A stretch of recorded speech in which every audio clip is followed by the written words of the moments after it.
Hi ಎಲ್ಲರಿಗೂ ಹೊಸದಾಗಿ ನನ್ನ ಚಾನೆಲ್ ನೋಡ್ತಿದ್ರೆ ಸಬ್ಸ್ಕ್ರೈಬ್ ಮಾಡಿ ಹಾಗೇನೆ ಬೆಲ್ ಐಕನ್ ಅನ್ನು ಕ್ಲಿಕ್ ಮಾಡಿ. ಉದ್ದ ಕೂದಲಿಗಾಗಿ ಈ ಹೇರ್ ಆಯಿಲ್ ಯಾವ ರೀತಿ ಮಾಡೋದಂತ ನೋಡುವ. ಆಯಿಲ್ ಮಾಡ್ಲಿಕ್ಕೆ ನಾನಿಲ್ಲಿ ಏನೆಲ್ಲ ತಕೊಂಡಿದ್ದೇನೆ ಅಂತ ನೋಡಿ. ಕರಿಬೇವು, ಒಂದೇ ಲಗದ ಸೊಪ್ಪು, ಮೆಹಂದಿ ಎಲೆ, ನೆಲನೆಲ್ಲಿ, ಭೃಂಗರಾಜ, ತುಳುವಿನಲ್ಲಿ ಇದಕ್ಕೆ ಗರ್ಗ ಅಂತ ಹೇಳುದು, ಮೆಂತೆ, ಅಲೋವೆರಾ. ನಾನು ಫ್ರೆಶ್ ಮನೆಯಲ್ಲಿ ಮಾಡಿದ ಅಲೋವೆರಾ ತಗೊಂಡಿದ್ದೇನೆ. ಅಲೋವೆರಾ ಒಂದನ್ನು ಬಿಟ್ಟು ಭೃಂಗರಾಜ್ ನೆಲನೆಲ್ಲಿ ಒಂದೆಲಗ ಇದರ ಬೇರು ಸಮೇತ ಒಟ್ಟಿಗೆ ಹಾಕಿ ಗ್ರೈಂಡ್ ಮಾಡುದು. ನಂತರ ನಾವು ಅಲೋವೆರಾವನ್ನ ಸಪರೇಟ್ ಆಗಿ ಗ್ರೈಂಡ್ ಮಾಡ್ಲಿಕ್ಕೆ ಇದನ್ನ ಕಟ್ ಮಾಡಿ ನೀರಲ್ಲಿ ಇಡ್ಬೇಕು ಒಂದು 5 ನಿಮಿಷ. ಯಾಕಂದ್ರೆ ಇದರಲ್ಲಿ ಯೆಲ್ಲೋ ಕಲರ್ ಅಂಶ ಇರ್ತದೆ, ಅದು ನೀರಲ್ಲಿ ಬಿಟ್ಟು ಹೋಗ್ಬೇಕು.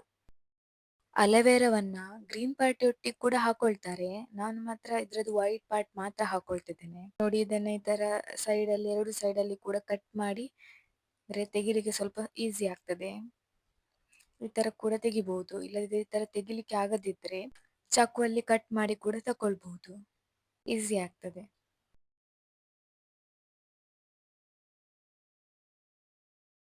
ಮತ್ತೆ ನೋಡಿ, ಇದರ ವೈಟ್ ಪಾರ್ಟ್ ಅನ್ನು ಈ ತರ ಸ್ಪೂನ್ ಅಲ್ಲಿ ತೆಗಿಲಿಕ್ಕೆ ಕೂಡ ತುಂಬಾ ಈಸಿ ಆಗ್ತದೆ. ನೋಡಿ ಈ ತರ ಇದನ್ನ ಇನ್ನು ಗ್ರೈಂಡ್ ಮಾಡಿ ತಗೊಳ್ಳುದು.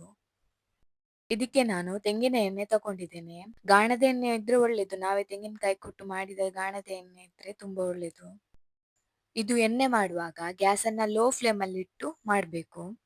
ಈ ಎಣ್ಣೆಗೆ ನಾನು ಆಗ್ಲೇ ಪುಡಿ ಮಾಡಿದ ಮತ್ತು ಗ್ರೈಂಡ್ ಮಾಡಿದ ಅಲೋವೆರಾವನ್ನ ಹಾಕೊಂಡು ಚೆನ್ನಾಗಿ ಮಿಕ್ಸ್ ಮಾಡ್ಕೊಳ್ಬೇಕು.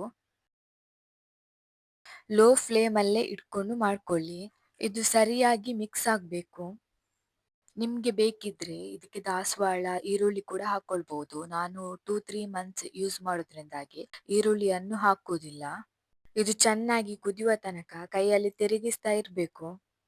ಇದು ಎಣ್ಣೆ ಕುದಿತಾ ಕುದಿತಾ ಸೈಡ್ ಆಗ್ತಾ ಬರ್ತದೆ, ಅಷ್ಟ ತನಕ ಕುದ್ರೆ ಸಾಕಾಗ್ತದೆ. ಇದು ನೋಡಿ ಹೇಗೆ ಗ್ರೀನ್ ಆಗಿ ಬಂದಿದೆ. ಇದನ್ನ ಇನ್ನು ಕಾಟನ್ ಬಟ್ಟೆಯಲ್ಲಿ ಸ್ಟ್ರೈನ್ ಮಾಡ್ಕೊಳ್ಳಿ. ಪುಡಿ ಕೂಡ ಎಲ್ಲ ಹಾಕೊಂಡು ಕಾಟನ್ ಬಟ್ಟೆಯಲ್ಲಾದ್ರೆ ಸ್ಟ್ರೈನ್ ಮಾಡ್ಲಿಕ್ಕೆ ತುಂಬಾ ಈಸಿ ಆಗ್ತದೆ. ಎಣ್ಣೆ ರೆಡಿ ಆಗಿದೆ. ಈ ಎಣ್ಣೆ ಹಚ್ಚೋದ್ರಿಂದ ಕೂದಲು ಕಪ್ಪು ಉದ್ದ ಹಾಗೆ ಒಳ್ಳೆ ನಿದ್ದೆ ಕೂಡ ಬರ್ತದೆ. ಕೂದಲಿಗೆ ಹಚ್ಚಲಿಕ್ಕೆ ತುಂಬಾ ಒಳ್ಳೆ ಎಣ್ಣೆ, ನೀವು ಕೂಡ ಟ್ರೈ ಮಾಡಿ. ನಿಮ್ಗೆ ಈ ವಿಡಿಯೋ ಇಷ್ಟ ಆದ್ರೆ ಲೈಕ್, ಶೇರ್, ಸಬ್ಸ್ಕ್ರೈಬ್ ಮಾಡೋದನ್ನ ಮರಿಬೇಡಿ.